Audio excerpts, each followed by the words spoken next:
નમસ્કાર. નિર્માણ ન્યૂઝની વિશેષ રજૂઆત સાથે હું છું યજ્ઞ ત્રિવેદી. દર્શક મિત્રો, આજે નિર્માણ ન્યૂઝની વિશેષ રજૂઆતમાં વાત કરવાની છે ફરી એકવાર પરીક્ષાને લઈને. અને આજે આપણા જે શોનું ટાઇટલ પણ અત્યારે રાખવામાં આવ્યું છે, પરીક્ષા એક પ્રસંગ. અને હું દર વખતે કહું છું, એટલે આ વખતે ફરી એકવાર કહીશ કે તમે પણ એમ જ વિચારતા હશો પરીક્ષા પ્રસંગ તરીકે ના થાય યજ્ઞભાઈ, કોઈ દિવસ પરીક્ષા એટલે ટેન્શનવાળો દિવસ કહેવાય. હા, ટેન્શનવાળો દિવસ છે, પણ તેમાં પણ ટાઈમ મેનેજમેન્ટ જો પ્રોપર કરવામાં આવે, યોગ્ય રીતે એમ કહેવાય ને કે ના ભણી લેવામાં આવે તો વાંધો નથી આવતો. અત્યાર સુધી મેં ઘણા એવા સ્ટુડન્ટ્સ પણ જોયા છે કે જે એમ કહેવાય ને કે ડે વનથી જે તૈયારીઓ કરતા હોય છે તો લાસ્ટ ડે સુધી તેમને કોઈ ચિંતા નથી રહેતી. ઇવન રિવિઝન પણ એ લોકો એ રીતનું કરી નાખે છે કે જેમાં કોઈ વાંધો નથી આવતો. હું ધોરણ 10 અને ધોરણ 12 બંનેના બોર્ડના વિદ્યાર્થીઓને હું આ જ બાબત કહું છું. પણ તેની સાથે હવે થોડોક જ સમય બાકી છે પરીક્ષાને, પણ અત્યારે તો જે થોડાક જ દિવસ જે બાકી રહ્યા છે ને તેમાં દરેક વિદ્યાર્થીઓએ કેવી રીતની પ્રિપેરેશન કરવી, જેમાં કોમર્સ હોય કે પછી આર્ટ્સ હોય કે પછી સાયન્સ ફેકલ્ટીમાં પણ કેમ ના હોય, કેવી રીતની આ વખતે સાર સંભાળ રાખવી, ટાઈમ મેનેજમેન્ટ કેવી રીતે કરવો, તમામ મુદ્દાઓ પર આપણે ચર્ચા વિચારણા કરવાની છે. તમામ મુદ્દાઓ પર ચર્ચા વિચારણા કરવા માટે અમારી સાથે જોડી ગયા છે પુલકિતભાઈ ઓઝા, કે જેઓ શિક્ષણવિદ છે. જે પુલકિતભાઈ, સૌથી પહેલાં તો આપનું સ્વાગત છે. નમસ્કાર. પુલકિતભાઈ, મારે શરૂઆત ધોરણ 10થી કરવી છે આજે, પછી ધીરે ધીરે આપણે ધોરણ 12 તરફ આગળ વધીશું. ધોરણ 10ના વિદ્યાર્થીઓમાં જે રીતે 5 જેટલા પેપર્સ હોય છે અને તેમાં પણ એમ કહેવાય ને કે હવે રિવિઝનનો એક સમય આવી ગયો છે. 27મી તો અત્યારે પરીક્ષા તો જે શરૂ થવા જઈ રહી છે, પણ એમ કહેવાય ને કે બહુ જ ઓછો સમય અત્યારે હાલ બાકી રહ્યો છે. અને જેમાં સાવચેતીની સાથે અત્યારે હાલ તો ફોકસની સાથે અત્યારે ભણવું, રિવિઝન કરવું એ બહુ જરૂરી જોવા મળતું હોય છે. સૌથી પહેલાં પુલકિતભાઈ, ધોરણ 10ના વિદ્યાર્થીઓ માટે આપના તરફથી કેવી રીતની એડવાઇસ રહેશે ટાઈમ મેનેજમેન્ટ માટેની? સૌપ્રથમ તો હું નિર્માણ ન્યૂઝ અને યજ્ઞભાઈ આપને ખાસ અભિનંદન આપવા માંગુ છું, કારણ કે આપણે જે ટાઇટલ રાખ્યું છે પરીક્ષા એક પ્રસંગ, એ બહુ સરસ ટાઇટલ આપણે ચૂઝ કર્યું છે. અને મને ખ્યાલ છે ત્યાં સુધી લગભગ 7-8 વર્ષથી આ પ્રોગ્રામ આપણે કરી રહ્યા છીએ. માનનીય વડાપ્રધાન શ્રી નરેન્દ્રભાઈ મોદી દ્વારા જે ધોરણ 10 અને ધોરણ 12ના વિદ્યાર્થીઓને પરીક્ષા પે ચર્ચા પ્રોગ્રામ શરૂ કર્યો અને જેના કારણે ઘણા બધા વિદ્યાર્થીઓને એનો લાભ મળ્યો. તો આપે પણ આ પરીક્ષા એક પ્રસંગ જે કાર્યક્રમ ચાલુ કર્યો છે, એના દ્વારા ગુજરાતના ઘણા બધા વિદ્યાર્થીઓને એનો ફાયદો થવાનો છે. માટે સૌ પ્રથમ તો હું આપને અભિનંદન આપવા માંગુ છું. જે આપે પ્રશ્ન કર્યો કે ધોરણ 10 અને ધોરણ 12 તો વિદ્યાર્થીઓએ શું ધ્યાન રાખવું, તો પ્રસંગને અનુરૂપ જ આપણે વાત કરીએ. કારણ કે કોઈ પણ ઘરમાં પ્રસંગ હોય તો એક દિવસમાં પ્રસંગ પતે અથવા એક દિવસની તૈયારીમાં એ પ્રસંગ ન થઈ શકે. તો એ જ રીતે ધોરણ 10 અને ધોરણ 12ના જે આ વિદ્યાર્થીઓ છે, જે આ સરસ બધાની પરીક્ષા આપવાના છે, એક પ્રસંગ તરીકે ઉજવીને આપને પ્રસંગ સાથે એટલા માટે યાદ કરાવું છું, કારણ કે કોઈ પણ લગ્ન પ્રસંગ હોય, ગણેશ ઉત્સવનો પ્રસંગ હોય, નવરાત્રીનો પ્રસંગ હોય, તો ઘરમાં એની તૈયારીઓ ઘણા વખત પહેલાથી ચાલતી હોય. તો એ જ રીતે ધોરણ 10 અને ધોરણ 12ના વિદ્યાર્થીઓ જે આ પરીક્ષા આપવાના છે, તો એ માટેની તૈયારીઓ પણ એ લોકોએ લગભગ 1 વર્ષથી ચાલુ કરી દીધી હશે. ને આ પરીક્ષા જે આટલી મહેનત સાથે એ લોકો આપવાના છે, તો એ લોકો માટે ઘરનું વાતાવરણ, પેરેન્ટ્સ, ટીચર્સ બધા જો વિદ્યાર્થીને સપોર્ટ કરે, જો પ્રસંગમાં પણ આપણે દરેકને પણ દરેક જણ આપણે વિદ્યાર્થીઓને પોઝિટિવ એન્વાયરમેન્ટ પૂરું પાડીએ તો ખૂબ જ સરસ એનું પરિણામ આવી શકે. ધોરણ 10ના વિદ્યાર્થીઓ માટે આપણે વાત કરીએ તો ધોરણ 10ના વિદ્યાર્થીઓ જે પરીક્ષા આપશે, જેમાં એમને standard maths, basic maths, English, science, SS આ જુદા જુદા વિષયો છે. ધોરણ 10ના વિદ્યાર્થીઓ બોર્ડની આ પ્રથમવાર એક્ઝામ આપી રહ્યા છે, તો એમને આપણે એક વાતાવરણ પૂરું પાડવું પડે. શિક્ષકો તરફથી તો ખાસ એ લોકોને સપોર્ટની જરૂર હોય જ છે, કે જે જુદા જુદા એ લોકોએ પેપર લખ્યા હશે, એમને તૈયારીઓ કરાવી હશે, પેરેન્ટ્સે પણ એમને સપોર્ટ કર્યો હશે. તો વિદ્યાર્થીઓ માટે સ્ટ્રેસ ફ્રી એન્વાયરમેન્ટ ક્રિએટ કરવું એ આપણા સૌની ફરજ છે. અને માટે જ આપણે જે આ ટાઇટલ રાખ્યું છે પ્રસંગ, એ બહુ યથાયોગ્ય છે. અને પ્રસંગમાં જેમ આનંદ ઉલ્લાસપૂર્વક આપણે પરીક્ષા જે આપતા આવીએ, પ્રસંગ પૂરો કરતા આવીએ, તો એ જ રીતે આ પણ એક પ્રસંગ છે 6-7 દિવસ જે એક્ઝામ છે કે 8 દિવસ એક્ઝામ ચાલવાની, એને પણ બધાના સપોર્ટથી વિદ્યાર્થી જો પરીક્ષા આપે તો ખૂબ જ સારું પરિણામ મેળવી શકે. જેમ પ્રસંગની અંદર એક ફોકસ હોય, અમારા ફિઝિક્સની લેંગ્વેજમાં કહીએ તો centre of mass, centre of attraction જેને આપણે કહીએ કે વિદ્યાર્થી છે, પણ એ વિદ્યાર્થીને સપોર્ટની પણ જરૂર છે. તો આપણે સૌએ સાથે મળીને આવો એક સરસ પ્રસંગ પૂરો પાડવાનો છે, અને માટે સ્કૂલ તરફથી, ટીચર્સ તરફથી અને પેરેન્ટ્સ તરફથી એને સપોર્ટની જરૂર છે, જે આપણે ચોક્કસ પૂરો પાડશું. વિદ્યાર્થીઓને જો આગામી સમયમાં સાયન્સ સ્ટ્રીમમાં આગળ વધવું હોય તો તેમણે કેવી રીતની તૈયારીમાં બહુ જરૂરી અત્યારે તો ફોકસ કરવું જરૂરી છે? આ પ્રશ્ન ખૂબ જ વિદ્યાર્થી અને વાલીઓ માટે ચિંતિત પ્રશ્ન છે કે ધોરણ 10 પછી શું કરવું. તો ધોરણ 10 પછી જો સાયન્સ સ્ટ્રીમ વિદ્યાર્થીએ લેવી હોય તો અત્યારે એમની પાસે 10th ની અંદર બેઝિક મેથ્સ અને સ્ટેન્ડર્ડ મેથ્સ આવા બે વિકલ્પો બોર્ડ દ્વારા આપવામાં આવ્યા છે. આ સ્ટેન્ડર્ડ મેથ્સ ની અંદર વિદ્યાર્થી એ ગ્રુપની અંદર એન્જિનિયરિંગ ની અંદર જઈ શકે 12th પછી, અને એ જ રીતે બી ગ્રુપ ધરાવનાર વિદ્યાર્થી એ મેડિકલ, પેરામેડિકલ કે ફાર્મસી આ જુદી જુદી કરી શકે છે. તો આ દરેક વિદ્યાર્થીઓ માટે આ બહુ મહત્વની વસ્તુ છે કે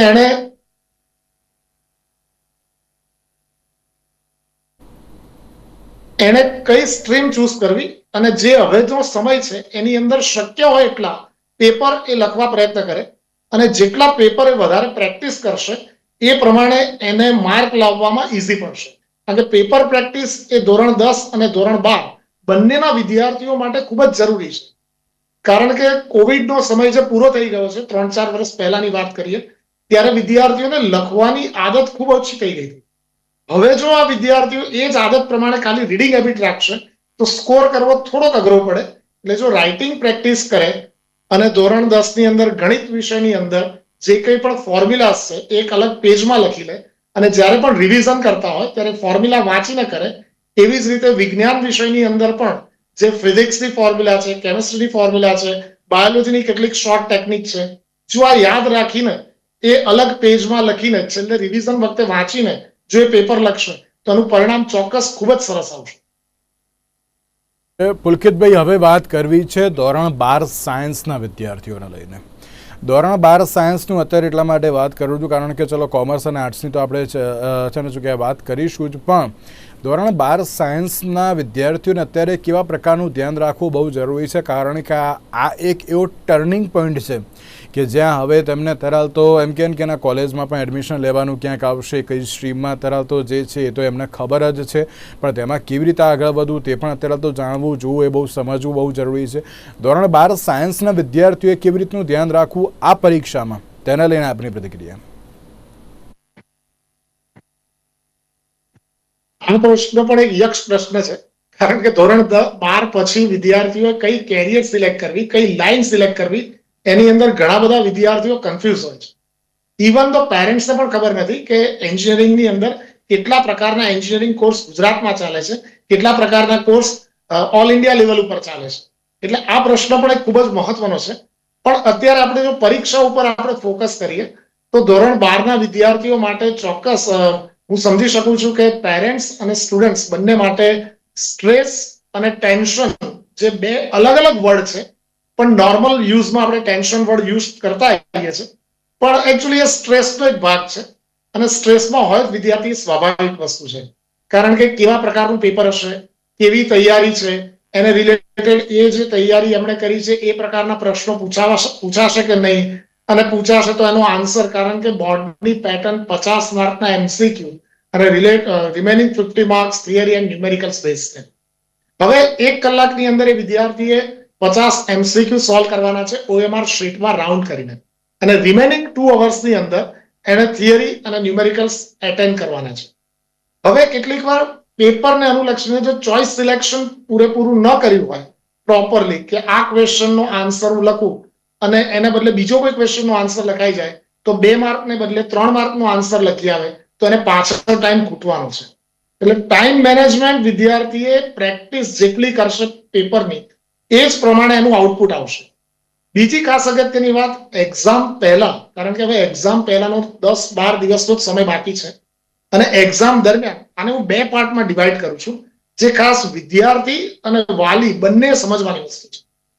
અત્યારે 10-12 દિવસની અંદર જે હજી 4-5 દિવસ છે વિદ્યાર્થી પાસે, એમાં એને જેટલા પેપર અલગ અલગ સબ્જેક્ટ અલગ અલગ જગ્યા જુદી જુદી સ્કૂલના પ્રિલિમ્સના પેપર, ઇવન તો બોર્ડના પેપર, પીવાયક્યુ જેને અમે કહીએ કે જે ઓલ્ડ ક્વેશ્ચન છે કેવી ટાઈપના પૂછાયા છે, આ બધા જ જોઈ લેવા જોઈએ. શક્ય હોય તો રોજ સવારે એક પેપર એક સબ્જેક્ટનું અને સાંજે બીજું એક પેપર બીજા સબ્જેક્ટનું લખી લેવું જોઈએ. અને છેલ્લા 4 દિવસ જ્યારે 27મી તારીખથી બોર્ડની એક્ઝામ શરૂ થાય છે, તો એના 4 દિવસ પહેલા જે ફર્સ્ટ પેપર છે એનું સંપૂર્ણપણે રિવિઝન એને કરી લેવું જોઈએ, જેથી એ સબ્જેક્ટ એનો કોન્ક્રીટ રીતે તૈયાર થાય. સાથે સાથે એના પછીની જે એક્ઝામ છે એની પણ પ્રિપેરેશન કરવી જોઈએ. અને ખૂબ જ મહત્વની વાત કે માર્કેટમાં અવેલેબલ કોઈ પણ પ્રકારના આઈએમપી પ્રશ્નો આ જ બોર્ડમાં પૂછાયા છે, આ જ મહત્વનું છે, આ જ 5 પેપર બોર્ડમાં આવશે, આમાંથી જ આવવાનું છે, આવી કોઈ વાતોમાં આવવાને બદલે એનું ધ્યાન સંપૂર્ણપણે જે એને તૈયારી કરી છે એના ઉપર રાખે તો જ સારું આઉટપુટ આવશે. કારણ કે માર્કેટમાં આવા પ્રકારની માહિતીઓ, આવા પ્રકારની અફવાઓ ખૂબ જ ચાલતી હોય છે અને એમાં વાલીઓ પણ ઇન્વોલ્વ થાય છે. અને વાલીઓને પણ મારો ખાસ એક સંદેશ છે કે આવી કોઈ માહિતીથી ક્યારેય તે તમારે એની અંદરમાં આવવું ના જોઈએ. કારણ કે બોર્ડના પેપરમાં અત્યાર સુધી ક્યારેય તે બોર્ડનું પેપર લીક થયું એવું સાંભળવા મળ્યું નથી. એટલે આ ખાસ અગત્યની વસ્તુ છે. બીજી અગત્યની વસ્તુ કે હવેનો ટાઈમ એ વિદ્યાર્થી માટે હેલ્થ જાળવવા માટે ખૂબ જ અગત્યનો છે. જંક ફૂડ કે બહારના ફૂડથી એને ખાસ દૂર રહેવું જોઈએ અને હેલ્ધી ફૂડ, પાણી શક્ય એટલું વધારે પીવું જોઈએ, હેલ્ધી ફૂડ લેવું જોઈએ અને ખાસ અગત્યની વાત, રાત ઉજાગરા બંધ કરવા જોઈએ. સાઉન્ડ સ્લીપ 7 અવર્સની લેવી જ જોઈએ. તો જ બીજે દિવસે ફ્રેશ માઇન્ડમાં એ વાંચી શકશે, લખી શકશે અને જે તૈયારી છે એ કરી શકશે. કદાચ કોઈક ટોપિક એને રહી ગયો છે તૈયાર કરવાનો, તો હવે એના ઉપર ફોકસ કરવાને બદલે આગળ વધવું જોઈએ, એ ટોપિક સ્કીપ કરવો જોઈએ. કારણ કે એ જ બોર્ડમાં પૂછાશે એવી કોઈ ગેરંટી નથી. બોર્ડની એક્ઝામ જે ચાલે છે એ દરમિયાન બહુ જ મહત્વની વાત કે પહેલું પેપર પતી ગયા પછી એક દિવસની સાયન્સ સબ્જેક્ટમાં રજા હોય છે. વિદ્યાર્થીઓ અને વાલીઓ એને સોલ્વ કરવા પ્રયત્ન કરે છે કે આનો આન્સર શું, આનો આન્સર શું. એ બધું વિચારવાને બદલે નેક્સ્ટ પેપરની ખાસ તૈયારી કરવી જોઈએ. કારણ કે જે પેપર પતી ગયું છે એના વિશે વિચારવાને બદલે જો નવા સબ્જેક્ટની તૈયારી કરે તો એને બેક ઓફ માઇન્ડ જે મારે આટલું ખોટું છે, આટલું સાચું છે, આ નથી આવડ્યું, આ આવડ્યું, આ બધા વિચારો આવતા બંધ થઈ જશે. એટલે બેટર છે કે નેક્સ્ટ પેપરની તૈયારી કરવી જોઈએ. અને જેમ આપણા મોદી સાહેબે પણ કીધું કે ક્રિકેટની અંદર બેટ્સમેન હંમેશા પીચ ઉપર આવીને જે બોલ આવે છે એ કઈ પીચ પડે છે અને એને કેવો શોટ લેવાનો છે એના વિશે વિચારે છે. એનું ક્યારેય ધ્યાન સ્કોર બોર્ડ ઉપર નથી હોતું. તો આ બાબત ખાસ વિદ્યાર્થીઓ પણ ધ્યાન રાખવી જોઈએ. જે પેપર પતી ગયું છે એના વિશે વિચારવાને બદલે નવા સબ્જેક્ટની તૈયારી કરે, નવો ફૂલ કોન્ફિડન્સ સાથે પેપર આપે તો એનું સારું આઉટપુટ આવશે. ના સમયમાં સૌથી વધારે ફોકસ હું અત્યારે એક જ વાત કહું છું કે જે વસ્તુ નથી ખબર કે ના અત્યારે આ રહી ગયું છે એ બધા ઉપર ફોકસ ના કરો. જ્યાં જે કરવાનું છે ફોકસ ત્યાં કરો. અને મહેરબાની કરીને હું તમામ સ્ટુડન્ટ્સને એક વાત કહેવા માગું છું કે મોબાઈલ ફોન હોય કે પછી ટીવી સેટ હોય એને થોડાક દિવસ માટે બંધ રાખજો. હું એમ નથી કહેતો સાવ બંધ જ કરી દો, તેમ ના, ઓછું કરી દો. ઓછું એટલે સાવ ઓછું. જ્યાં એમ લાગે કે ના હું થોડોક થાકી ગયો છું કે થાકી ગઈ છું તો થોડીક વાર માટે તમે જોઈ લો. હું એમાં કોઈ હું ના નથી કહેતો, પણ બને ત્યાં સુધી અત્યારે હાલના સમયમાં એનેથી થોડું દૂર રહેવું બહુ જરૂરી છે. ને જ્યાં ફોકસ કરવાનો છે ત્યાં ફોકસ કરવો બહુ જરૂરી છે. પુલકિતભાઈ, એક બહુ મહત્ત્વની બાબત એ પણ એમ કહેવાય છે કે ના ધોરણ 12 સાયન્સના તમામ જે સબ્જેક્ટ છે એ બધા અત્યારે ઘણા બધા કોમ્પ્લેક્સ પણ જોવા મળતા હોય છે, ઘણા જટિલ પણ જોવા મળતા હોય છે. અને તેમાં કોઈ એક વિષય ઉપર વધારે પડતું ફોકસ એટલું બધું આમ કરાતું નથી. તો તેમાં ટાઈમ મેનેજમેન્ટ કેવી રીતે કરવું જરૂરી છે? કારણ કે જ્યારે ફિઝિક્સની બાબત આવતી હોય કે પછી અત્યારે કોઈ અન્ય કોઈ પણ સબ્જેક્ટ હોય તેમાં હવે થોડોક જ ટાઈમ બાકી રહ્યો છે. તેમાં હવે ટાઈમ મેનેજમેન્ટ કેવી રીતે કરવું દરેક સબ્જેક્ટને લઈને? આ વિદ્યાર્થીઓમાં હંમેશા એવું જોવા મળે છે કે આ એક સબ્જેક્ટ મને અઘરો પડે છે, આ બીજો સબ્જેક્ટ મને સહેલો લાગે છે. હું હંમેશા કાયમ કહું છું કે just because something is difficult doesn't mean you shouldn't try. It means you should just try harder. હવેનો સમય જે છે એ તમારા માટે બહુ મહત્વનો છે અને ટાઈમ મેનેજમેન્ટ જેમ આપણે વાત કરી યજ્ઞભાઈ એ બહુ જરૂરી છે દરેક વિદ્યાર્થી માટે. વિદ્યાર્થી નોર્મલી શું કરે છે કે સવારે બપોરે સાંજે એક જ સબ્જેક્ટ લઈને વાંચતો હોય છે.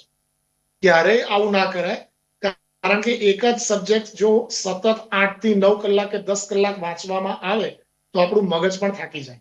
બેટર છે કે મોર્નિંગ સેશનની અંદર સપોઝ તમે ફિઝિક્સ કરેલું હોય તો નૂન સેશનની અંદર જ્યારે ઊંઘ આવવાનો સમય એવું તમને લાગતું હોય જમીને તો મેથ્સ કરવું જોઈએ અને સાંજે કેમિસ્ટ્રી કરવું જોઈએ, જેથી દરેક સબ્જેક્ટને તમે ન્યાય આપી શકો.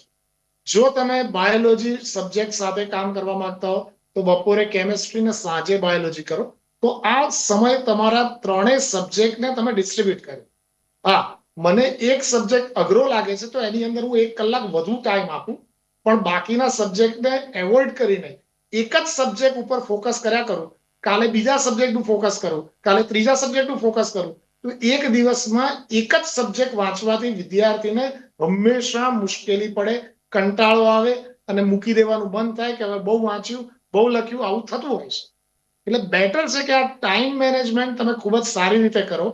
અને મેં આગળ પણ કીધું એમ, શક્ય હોય તો રાત ઉજાગરા બંધ કરો અને 7 કલાકની સાઉન્ડ સ્લીપ લેવાની રાખો, જેથી બીજે દિવસે જે તમારે કામ કરવાનું છે એ ફ્રેશ માઇન્ડમાં થશે, સારી રીતે થશે અને તમારું આઉટપુટ સારું આવશે. અને માટે જ everything happens for a reason and that reason is usually physics. તો ફિઝિક્સ તમને દરેક જગ્યાએ મદદ કરશે. તો આ મારી એક ખાસ દરેક વિદ્યાર્થીઓને નમ્ર વિનંતી છે. બહુ મહત્વનો સવાલ પુલકિતભાઈ, કે બોર્ડની એક્ઝામની તો આપણે વાત કરી, બોર્ડની એક્ઝામ પછી પણ JEE નીટની એની પણ અત્યારે તો એક્ઝામ હોય છે, તો તેના માટે અત્યારે તો કેવી રીતની તૈયારી વિદ્યાર્થીઓ અત્યારથી જ કરવી એ બહુ જરૂરી જોવા મળતી હોય છે? હવે આ પ્રશ્ન પણ એટલો જ વ્યાજબી છે યજ્ઞભાઈ, કારણ કે ધોરણ 12 સાયન્સનો વિદ્યાર્થી જે હશે એને બોર્ડની એક્ઝામ પછી પણ એ રિલેક્સ નથી, કારણ કે બોર્ડની એક્ઝામ પછી ગુજસેટ છે, ગુજસેટની એક્ઝામ પછી JEE એ ગ્રુપ વાળા માટે JEE સેકન્ડ છે અને બી ગ્રુપ વાળા માટે મે મહિનાની અંદર નીટની એક્ઝામ છે. આપ જાણો છો એ પ્રમાણે કોમ્પિટિટિવ એક્ઝામ બેઝ જ એના રિઝલ્ટ બેઝ જ એડમિશન થતા હોય છે. પણ નોર્મલી વિદ્યાર્થી જેવી બોર્ડની એક્ઝામ પતી જાય એટલે વિદ્યાર્થી અને પેરેન્ટ્સ બંને રિલેક્સ મૂડમાં આવી જાય છે કે હા, જે અમે 1 કે 1.5 વર્ષની મહેનત કરતા હતા એ પતી ગઈ. એટલે રિલેક્સ મૂડમાં આવે એટલે જેટલી તૈયારી થવી જોઈએ એ કોમ્પિટિટિવ એક્ઝામની એટલી તૈયારી નથી થતી.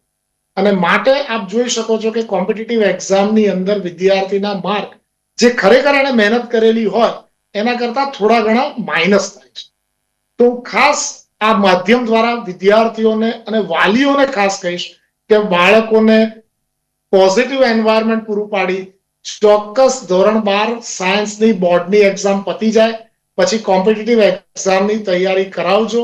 કારણ કે ગુજરાતની અંદર જો એન્જિનિયરિંગમાં એડમિશન મેળવવું હશે તો 50% ગુજસેટ અને 50% બોર્ડના માર્ક જેના પરથી મેરિટ બનશે અથવા JEE ના સ્કોર ઉપરથી એડમિશન થશે. જ્યારે બી ગ્રુપની અંદર મેડિકલ જ લાઈન લેવી છે તો ટોટલી નીટના માર્ક પર જ એડમિશન થવાનું છે. એટલે રિલેક્સ રહ્યા વગર, હું એવું નથી કહેતો કે બોર્ડની એક્ઝામ પતી જાય એટલે સાવ ફ્રી થઈ જાવ અથવા ફ્રી ન રહો, એવું નથી કહેતો, પણ એટલીસ્ટ એટલું ચોક્કસ કહીશ કે જે તમે કદાચ 10-11 કલાકની સળંગ મહેનત કરતા હતા એમાં 1-2 કલાક ઓછો કરો, પણ 8-9 કલાકની મહેનત કરો. જે કોમ્પિટિટિવ એક્ઝામ છે એમાં આપ સૌ જાણો છો એકલા MCQ છે, તો MCQ ની શક્ય એટલી પ્રેક્ટિસ કરો. જેમ આપણે કોઈ પણ ક્રિકેટ કે ફૂટબોલ કે ટેનિસ કોઈ પણ ગેમ્સની અંદર કોઈ પણ જગ્યાએ રમવા માટે પ્રેક્ટિસ કરવી પડતી હોય છે જેથી આપણને અલગ એન્વાયરમેન્ટમાં વાંધો ના આવે. તો સેમ વે અહીંયા પણ એ જ વસ્તુ છે કે બોર્ડની એક્ઝામની સ્ટાઇલ અલગ છે, જ્યારે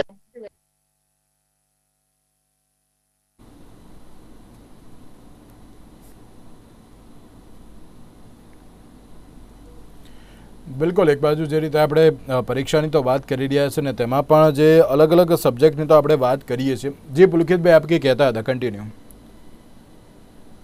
એટલે જે અલગ અલગ સબ્જેક્ટની તૈયારીઓ છે, કોમ્પિટિટિવ એક્ઝામની સ્ટાઇલ અલગ છે કે એની અંદર એકલા એમસીક્યુ છે. તો એમસીક્યુ ની તૈયારીમાં જેટલી પ્રેક્ટિસ તમે કરશો, તમને આવડે જ છે, તમારી પાસે કન્ટેન્ટ છે, તમે એ બધો સબ્જેક્ટ જાણી ચૂક્યા છો, ખાલી એની પ્રેક્ટિસ કરવાની છે.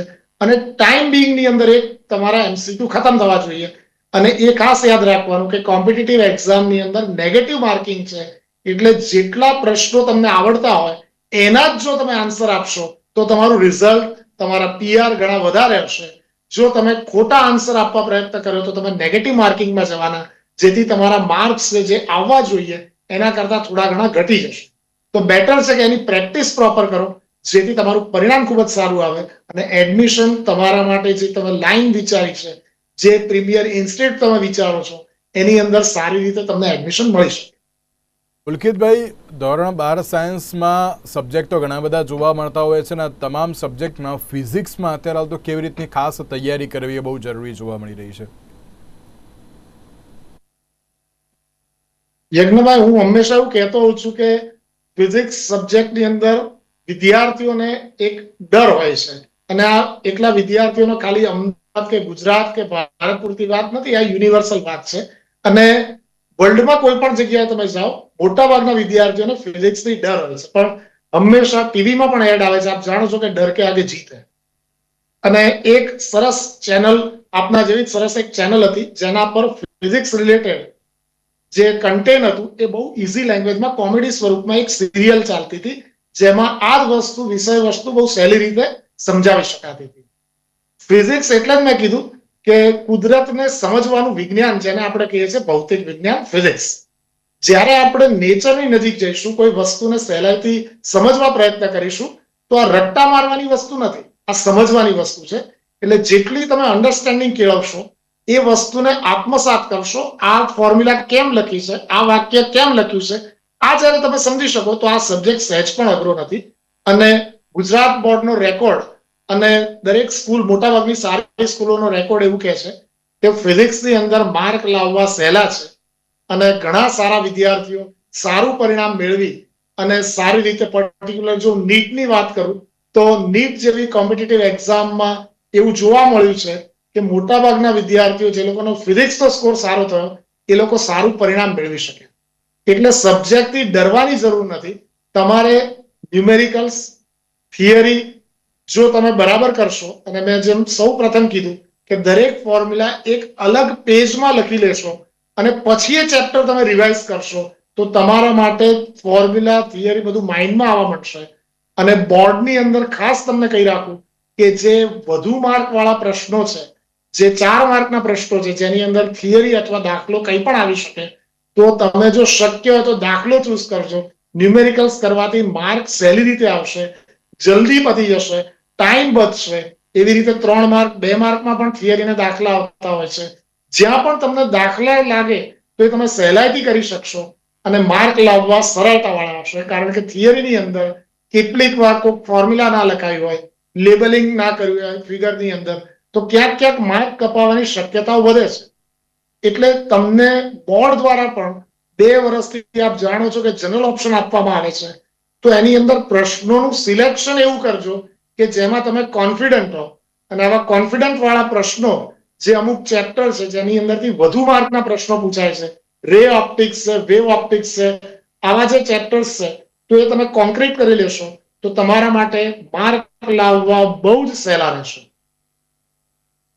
એક લાસ્ટ એન્ડ ફાઇનલ ક્વેશ્ચન, પુલકિતભાઈ, કે અત્યારના સમયમાં તમે પણ સમજી શકો છો, હું પણ સમજી શકું કે જ્યારે પરીક્ષા આવે ને ત્યારે વિદ્યાર્થીઓને ટેન્શન બહુ બધું થઈ જતું હોય છે. ટેન્શન ઓછું થાય તેના માટે શું કરવું જોઈએ? અને એક લાસ્ટ એન્ડ ફાઇનલ પેરેન્ટ્સ અને સ્ટુડન્ટ્સ માટે એક મેસેજ. ટેન્શન એટલે અમારા ફિઝિક્સની લેંગ્વેજમાં એને એમજી કહેવાય. એટલે હું હંમેશા કહું છું ટેન્શન એટલે મહાગાંડું.